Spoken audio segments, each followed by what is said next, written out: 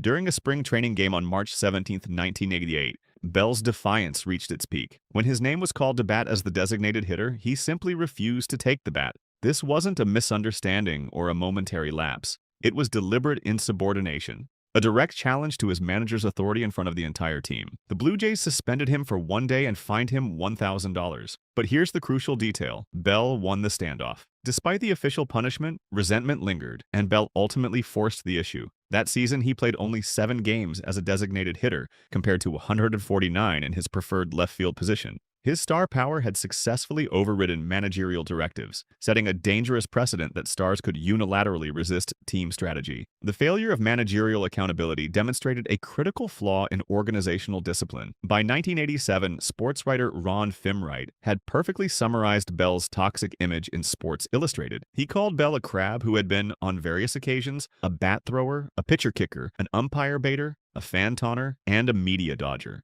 This wasn't hyperbole. It was an accurate inventory of Bell's antagonistic behavior toward every major stakeholder in baseball: opponents, officials, fans, media, and team management. But the most disturbing aspect of Bell's volatility was still to come. His conflicts often escalated beyond words into physical violence. The most notorious incident of Bell's career happened on June 23, 1985 against the Boston Red Sox. After taking exception to a brushback pitch from starter Bruce Kyson, Bell decided that enough was enough. His response was immediate and uniquely violent. He dropped his bat, charged the mound, and instead of throwing a conventional punch, he leaped into the air and delivered a karate kick directly to Kyson's midsection. He also reportedly landed several haymakers on Red Sox catcher Rich Gedman during the chaos that followed. This wasn't a typical baseball scuffle. It was an extreme, disproportionate display of aggression that signaled a readiness to inflict serious physical harm. The use of a karate kick elevated the incident far beyond a routine confrontation. The disciplinary response from Major League Baseball was shockingly lenient. Despite the severity of a premeditated assault involving a flying kick, Bell received only a 2-game suspension. Contemporary observers noted that this seemed like a slap on the wrist given the physical nature of the attack. This minimal punishment represented a critical failure of league accountability. By issuing such a light penalty, the league effectively told Bell and everyone else that acts of severe physical violence carried almost no professional cost. This lack of deterrence would prove disastrous. The tension from that brawl persisted throughout the entire game, with Bell's teammate Ernie Whitt even barking at Kyson as he rounded the bases after hitting a grand slam later in the contest. 8 years later, the same pattern repeated itself. On September 6, 1993, while playing for the Chicago White Sox, Bell charged the mound again after being hit by a pitch from Red Sox pitcher Aaron Sele. He attempted to land a haymaker on Sele, and the resulting brawl required the physical intervention of Red Sox first baseman Mo Vaughn, who had to tackle Bell to stop him. Once again, Bell received only a 2-game suspension, identical to the punishment from 1985. The league had learned nothing. The repetition of violent behavior over nearly a decade, coupled with identical minimal punishments, proved that Bell's aggression was a chronic condition and that baseball's disciplinary system had completely failed to deter it. The administrative tolerance for repeat violent offenders confirmed a systemic problem that allowed Bell's behavior to continue unchecked. The professional cost of Bell's volatility eventually caught up with him. His reputation as a difficult personality complicated his marketability and value in the later stages of his career. On March 30, 1992, the Chicago White Sox traded Bell to the Chicago Cubs for a young outfielder named Sammy Sosa. During his 2 seasons with the White Sox, Bell hit below .240 and generated a negative value of 2.7 BWA a year. His declining production, combined with his toxic reputation, underscored the risk teams took when acquiring him. His temperament had begun to overshadow even his considerable talent. The totality of Bell's actions formed a cohesive biography defined almost entirely by conflict. The media warfare, the insubordination, and the physical violence created a persona that superseded his statistical achievements. He had systematically alienated the media, the management, and the fans, the very people whose recognition and validation he publicly craved. His behavior, intended to demand respect, actively undermined that goal. The hostile refusal to cooperate and the serious accusations of racism prompted the media to portray him as laconic and crabby, which only validated his original feeling of being unappreciated. He was trapped in a self-fulfilling prophecy of his own making, a chronic state of resentment that reinforced his antagonistic view of everyone around him. George Bell was undeniably talented. His power at the plate was genuine, and his MVP award was well-deserved. But his career stands as a cautionary tale about the severe personal cost of unchecked volatility. His decision to accuse journalists of racism over an MVP vote, his willingness to karate kick opponents on the field, and his open defiance of his own manager painted a portrait of a player unwilling to accept any form of accountability. In the end, Bell's tempestuous nature and his systematic conflicts with nearly every stakeholder in baseball cemented his legacy not as a statistical marvel, but as the definitive volatile star of his era. If you found this story compelling, hit the like button and subscribe to the channel for more deep dives into sports history. Thanks for watching, and we'll see you in the next one.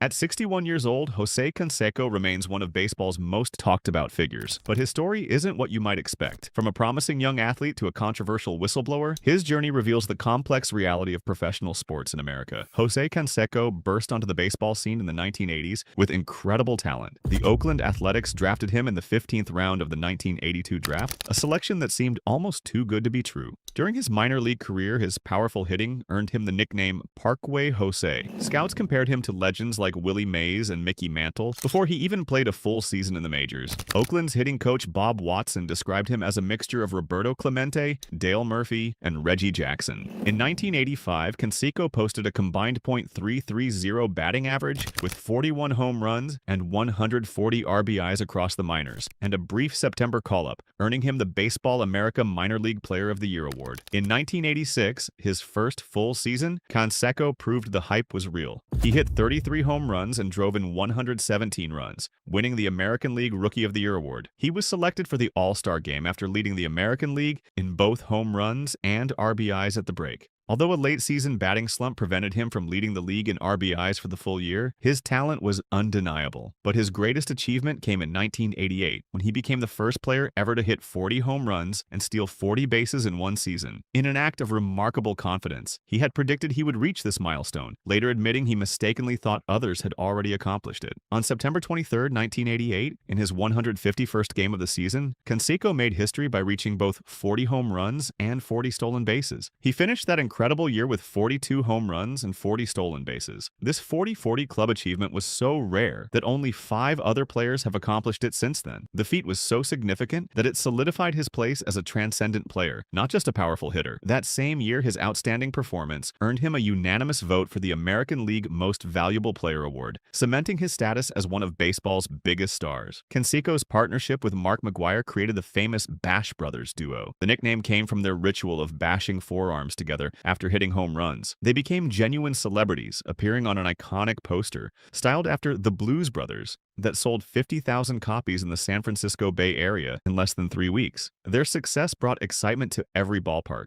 but would later be seen in a different light when both players became connected to performance-enhancing drugs. This success came with a hidden truth that would later change everything. According to Canseco's own later admissions, he began using anabolic steroids in 1984 during his minor league career. He has stated that he started using these substances with a friend from high school, coinciding with intense weight training that helped him gain several pounds of muscle. This timeline is significant because it suggests his steroid use began before his major league success, adding complexity to questions about his natural talent versus chemical enhancement. The early promise that Canseco showed, with comparisons to Hall of Famers coming before his major league debut, establishes that his athletic gifts were present from the beginning. This makes his later steroid admissions more nuanced than a simple story of an athlete who needed drugs to succeed. Instead, it raises questions about what role performance-enhancing drugs played in amplifying talent that was already extraordinary. What do you think about athletes who achieve incredible success, but later reveal the methods behind it? Let us know in the comments below, and don't forget to subscribe for more sports stories. In 2005, Canseco published a book called Juiced that shocked the baseball world. He admitted to using steroids during his career and claimed many other players did too. The book named specific teammates, including Mark McGwire, as steroid users. Baseball fans and officials were outraged. Many called him a liar and a traitor to the sport. The reaction was fierce. Canseco was banned from many baseball events and lost opportunities to work in the sport he loved. Critics attacked his character and questioned his motives. Some said he wrote the book only for money and attention. The baseball establishment turned against him completely. However, time proved many of his claims correct. The Mitchell Report in 2007 confirmed widespread steroid use in baseball. Several players Canseco named later admitted to using performance-enhancing drugs. Mark McGwire eventually confessed in 2010. Alex Rodriguez admitted to steroid use in 2009, matching claims from Canseco's second book. Despite being proven right about the steroid problem, Canseco never regained acceptance in baseball circles. His truth-telling came at a huge personal cost. The sport he helped expose continued to distance itself from him, even as it dealt with the problems he had revealed. Canseco's personal life has been marked by serious challenges that extended beyond baseball. He faced multiple legal troubles, creating a pattern that damaged his reputation. In 1992, he was charged with aggravated assault after ramming his car into his first wife's vehicle, though charges were dismissed in exchange for counseling. In 1997, he faced simple battery charges involving his second wife. In 2001, Jose and his twin brother were involved in a Miami nightclub brawl that resulted in Jose pleading guilty to felony aggravated battery. Later in 2008, Canseco faced federal charges for attempting to smuggle a fertility drug across the Mexican border. He explained he was trying to boost his testosterone levels, which had dropped after years of steroid use, creating a direct connection between his past drug use and legal troubles. His financial situation became equally dramatic and serves as a cautionary tale about wealth management. Despite earning an estimated $55 million during his Major League Baseball career, Canseco filed for Chapter 7 bankruptcy in 2012. The filing revealed the extent of his financial collapse, listing less than $21,000 in assets against nearly $1.7 million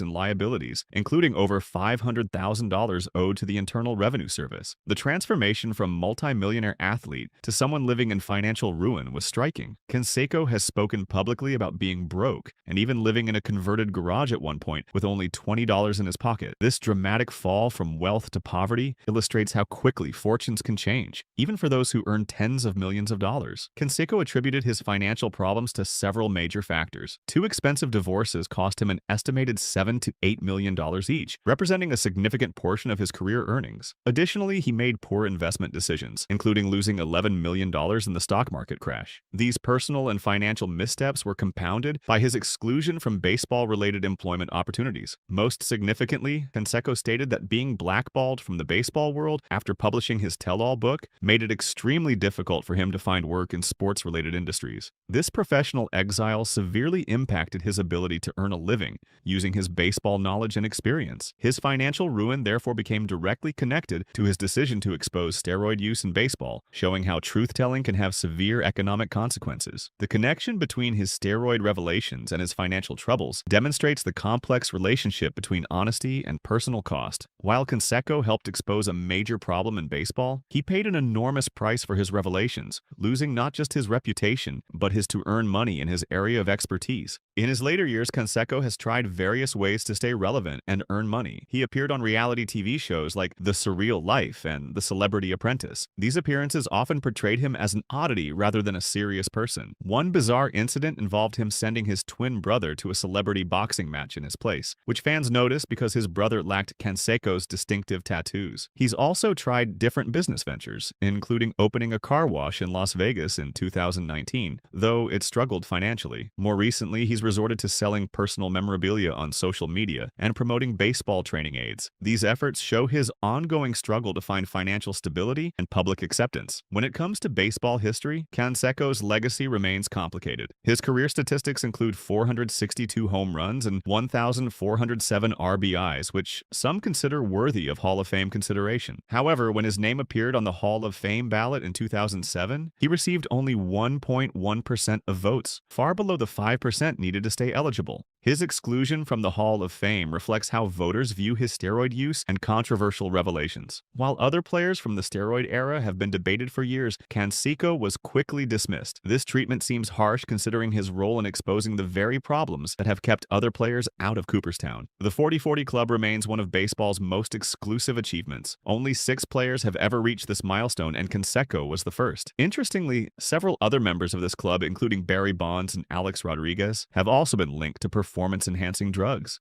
This pattern raises questions about what it took to achieve such rare athletic feats during that era. Canseco's story represents more than just one player's rise and fall. It reflects the broader challenges baseball faced during the steroid era and how the sport dealt with uncomfortable truths. His willingness to speak out, regardless of personal consequences, helped force baseball to confront its problems and implement better drug testing. Today, baseball has stronger policies against performance-enhancing drugs, partly because of the attention Canseco's revelations brought to the issue. While he may never receive credit for this contribution, his actions helped create a cleaner sport for future generations. Jose Canseco's life story is ultimately one of talent, controversy, and consequences. From his incredible athletic achievements to his financial struggles, his journey shows how complex real life can be. While he made mistakes and poor choices, his impact on baseball history cannot be denied. His willingness to tell difficult truths, even at great personal cost, deserves recognition. Though he may never be welcomed back into baseball's inner circle, his story serves as an important reminder about integrity, consequences, and the price of honesty. What are your thoughts on Jose Canseco's complex legacy? Do you think he deserves more recognition for exposing baseball's steroid problem? Share your opinions in the comments, and make sure to like and subscribe for more fascinating sports stories that go beyond the headlines.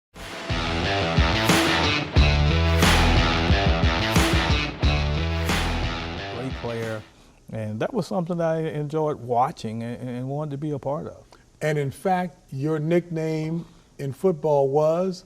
Little Juice. Everyone on campus. Tim Raines was one of baseball's all-time great leadoff hitters and base stealers. Raines was a 7-time All-Star, won a batting title in 1986, and retired as one of only a few players to steal over 800 bases. Despite battling addiction and lupus, he rose like a legend and got induction in the Baseball Hall of Fame. Before we proceed, please take a moment and subscribe to the channel. In 1982, Raines' performance took a noticeable dip, with his batting average falling to .277 and his on-base percentage to .353, a contrast to his usual high standards at the plate. But behind the stats was a darker struggle that had begun affecting his life off the field, as well as his game on it. That season, Raines was in the grip of a serious cocaine addiction, spending up to $40,000 on the drug. To keep it hidden from teammates and coaches, he developed a unique, risky routine, carrying the drug in his back pocket rather than leaving it in his locker. This habit was so ingrained that he became known for sliding headfirst to protect his stash. The addiction affected him deeply, leading him to use cocaine before games, in his car, after games, and on some occasions, even between innings in the clubhouse.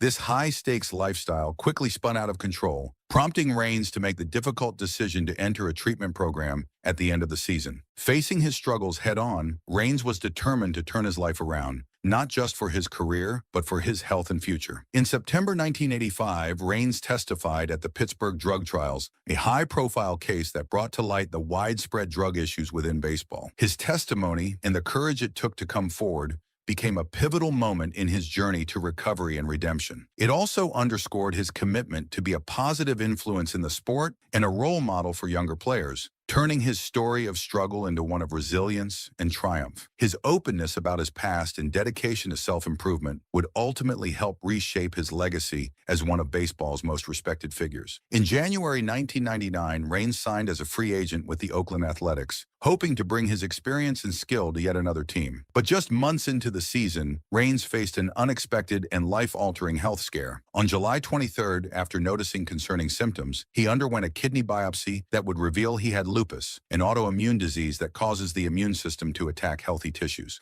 For a player known for his resilience and speed on the field, the diagnosis was a shocking turn, marking the start of a new kind of battle. Raines, who had already overcome significant challenges throughout his career, was suddenly thrust into an entirely different world of uncertainty. Lupus is a chronic illness that can affect many parts of the body, from the kidneys to the joints, and the treatment journey can be physically and emotionally grueling. Rather than returning to the lineup, he had to focus on aggressive treatments, adjusting to a new normal that required rest and careful monitoring of his health. The diagnosis sidelined him for the remainder of the season, pushing him to reassess his priorities and lean into his support system. As he moved through treatments and began to recover, Raines' journey with lupus became part of his legacy, inspiring others facing health battles to keep moving forward. His comeback to baseball in later seasons served as a testament to his perseverance and his unbreakable spirit, showing that his fight extended far beyond the field. Tim Raines was born on September 16, 1959, in Sanford, Florida. Two of his brothers, Levi and Ned III, also finding their way into minor league baseball, the family had sports woven into their fabric. At Seminole High School, Raines was a remarkable athlete, excelling in nearly every sport he tried. On the baseball field, he was a force to be reckoned with, showing a boldness that would become his trademark. Raines had the rare skill and guts to steal home, a feat he accomplished an incredible 10 times during high school. Coaches, teammates, and fans could already see he had that unique mix of speed and baseball instincts. But Raines' talents weren't limited to the diamond. On the football field, he was a dynamic running back, rushing for over 1,000 yards in just 8 games, a stat that quickly earned him a reputation among scouts. Meanwhile, in track and field, he set 2 school records, demonstrating his explosive athletic ability in yet another arena. Those records would stand for years, a testament to just how rare his athletic gifts were. With all of this talent, Raines drew the attention of colleges across the country, receiving more than 100 scholarship offers to play football. Universities everywhere were eager to sign him, believing he could become a major football star. But despite the allure of the gridiron, Raines' heart was set on baseball, the sport he loved most. His passion, combined with his unmatched speed and instincts, set him on the path to becoming one of baseball's most exciting leadoff hitters and base stealers. His choice to pursue baseball over football was, as we now know, a game changer for the sport and the start of an incredible career that would leave an enduring legacy. When he was asked later why he chose baseball over football, he answered, "In football, I was a running back, so in the NFL, my career would have probably lasted 6 or 7 years. But in baseball, I ended up playing for 23 years. Baseball lets you stick around a lot longer, so when you look at it that way, it was the better choice." The Montreal Expos picked Tim Raines in the 5th round of the 1977 MLB draft, giving the young speedster his first real shot at the big leagues. After debuting as a pinch runner in just 6 games in 1979, Raines tried his hand at second base in 1980, but he quickly made the switch to the outfield, where his explosive speed and fearlessness on the base paths made him an instant fan favorite. Expos fans loved his aggressive approach. Every time he took off for a second, you could feel the excitement in the air. By 1981, Raines was in full stride. In a season cut short by a player's strike, he hit an impressive .304 and absolutely tore it up on the base paths, stealing 71 bases, setting a rookie record that smashed Gene Richards' previous mark of 56 set in 1977. Even more impressive, Raines was practically untouchable when he went for a steal. He started his career with 27 successful stolen bases in a row, setting a major league record at the time for consecutive steals without getting caught. Raines' remarkable year didn't go unnoticed, and he was neck and neck in the race for the National League's Rookie of the Year award. Though he finished as the runner-up to Los Angeles Dodgers pitcher Fernando Valenzuela, Raines' rookie season was unforgettable. It marked the beginning of a career defined by thrilling base running, a contagious energy on the field, and a fearless approach that kept fans on the edge of their seats for years to come. After a drug-prone 1982 season, he bounced back strongly in 1983. Raines hit his stride, stealing a career-high 90 bases, second only in Expos history. His lightning speed and keen eye for the game helped him set a franchise record by scoring 133 runs that season. Raines wasn't just fast, he was consistent and electrifying, earning the title of Expos Player of the Year in 1983, 1985, and 1986. Over those years, he stole at least 70 bases each season, and in 1986, he reached a career-high batting average of 334, snagging the National League Batting Championship. Even though he never won a Gold Glove Award, Raines was a top-tier defender, leading the National League in assists with 21 in 1983. He even tied for the league lead in double plays turned by an outfielder in 1985. And at the plate, he became a force with a career-high slugging percentage of .429 by 1987, solidifying his reputation as one of the league's most versatile players. However, in late 1986, Raines faced unexpected challenges when he became a free agent. Despite leading the league in many categories, he found himself without any serious offers, a result of a period when MLB owners were colluding to suppress player salaries. For months, he was effectively sidelined. Finally, on May 1st, 1987, the Expos re-signed Raines, granting him a 3-year deal worth $5 million plus a signing bonus of $900,000. Raines made his comeback with flair. In his first game back on May 2nd, facing the Mets with 0 spring training or preseason preparation, he hit the very first pitch he saw for a triple off the right field wall. By the end of the game, he had 4 hits and 5 at-bats, 3 runs scored, a walk, a stolen base, and a game-winning grand slam in the 10th inning, a spectacular return that fans wouldn't forget. Despite missing all of April, Raines led the Expos in runs, walks, times on base, and stolen bases, along with batting average, on-base percentage, and slugging percentage. His star power continued in the All-Star game, where he was named MVP after delivering a game-winning triple in the 13th inning. Years later, Raines received over $865,000 in retroactive damages from the MLB collusion cases, but it was clear that no setback could keep him from making his mark on the game. On December 20th, 1990, Raines made a bold move when the Montreal Expos traded him to the Chicago White Sox. Though he was leaving the team that had helped him grow into a baseball superstar, Raines was candid about his decision to leave. He wanted a shot at the World Series, and he didn't feel the Expos were in a position to make that happen. Raines adapted quickly to the American League in 1991, posting a .268 batting average with a strong .359 on-base percentage. He was second on the White Sox in runs scored that year, helping his new team to a solid second-place finish in the AL West. In 1992, his average climbed to .294 with a .380 OBP, proving he was just as capable in the AL as he'd been in Montreal. By 1993, Raines was hitting his stride with Chicago, but the season wasn't without setbacks. A torn ligament in his thumb, sustained in typical Raines fashion while stealing a base, kept him out for nearly 6 weeks during April and May. Yet he returned with determination and ended the season batting .306 with 16 home runs, adding power to his already strong performance on the field. His efforts helped propel the White Sox to clinch the AL West title, getting Raines closer to his dream of a World Series. In the American League Championship Series against the Toronto Blue Jays, Raines stepped up his game even more, batting an impressive .444 and scoring 5 runs over the series. Despite his heroics, the White Sox couldn't overcome the Jays, and Chicago's postseason run ended there. On December 28, 1995, Raines' journey took him to the New York Yankees when the White Sox traded him for future considerations. Moving to New York put Raines in the position he dreamed of for years, a shot at the World Series with a team built to win. Raines brought his usual energy and work ethic, though injuries limited his time on the field. But even when he wasn't in the lineup, Raines became known for bringing a relaxed, fun atmosphere to the Yankees clubhouse, which helped loosen things up in a high-pressure environment. In 1996, his first season with the Yankees, Raines achieved his long-awaited dream, winning his first World Series ring. 2 years later, in 1998, he added a second ring to his collection as the Yankees dominated the league once again. That season was special for another reason, too. On June 10th, Raines stole his 800th base, hitting a milestone few players ever reach. Though he spent just a few seasons with New York, Raines' impact was felt on and off the field, adding a final triumphant chapter to an incredible career. After his battle with lupus in February 2000, Raines signed with the Yankees as a free agent.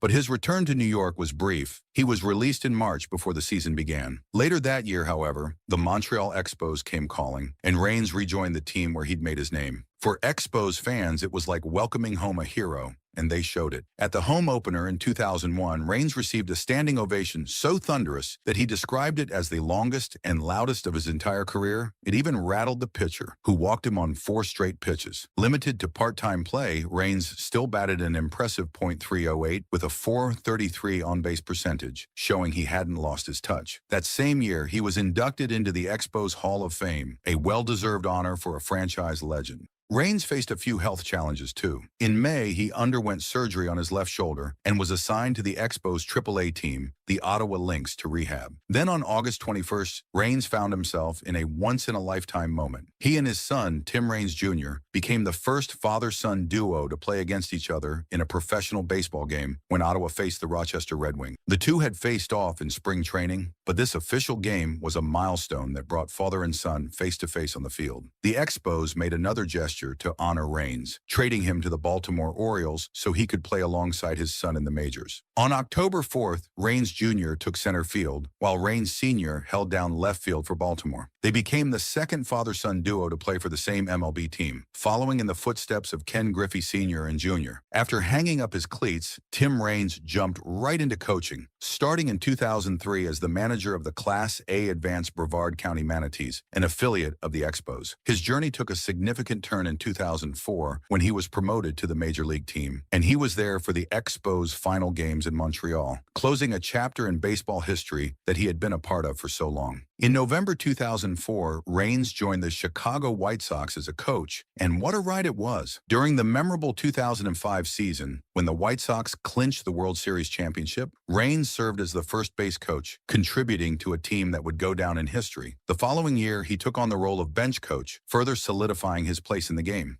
Raines' coaching journey continued as he moved on to the minor league. In 2007, he became the hitting coach for the Harrisburg Senators. In 2009, he signed a 2-year contract to manage the Newark Bears in the Atlantic League. After the 2010 season, the Bears transitioned to the Canadian American Association of Professional Baseball, and the team was excited to announce that Raines would return to manage in 2011. In 2012, Raines took on a new challenge as an assistant coach and director of player development for the Bears, where he could help shape players' careers both on and off the field. His expertise didn't go unnoticed, and in 2013, the Toronto Blue Jays brought him on board as a minor league base running and outfield coach. Raines had an impressive run as a player, earning a spot as a National League All-Star for 7 consecutive seasons from 1981 to 1987. He was even named the most valuable player of the 1987 All-Star Game, showcasing his exceptional talent on the big stage. In 1981, Raines was honored as the National League Rookie of the Year by the Sporting News. He finished in the top 10 for the NL MVP award 3 times and snagged a Silver Slugger award in 1986 when he led the league in both batting average and on-base percentage. His legacy continued with his induction into the Canadian Baseball Hall of Fame in 2013 and the National Baseball Hall of Fame in 2017, where his plaque proudly displays him in an Expos cap. To honor his contributions, Seminole High School renamed their baseball complex Tim Raines Athletic Park and retired his number 22. In 2019, Raines received a ceremonial key to the city of Sanford, and the Sanford Historical Museum dedicated an exhibit filled with memorabilia from his incredible career. Well, that brings us to the end of today's video. Make sure to subscribe to Baseball Icons so that you never miss an update.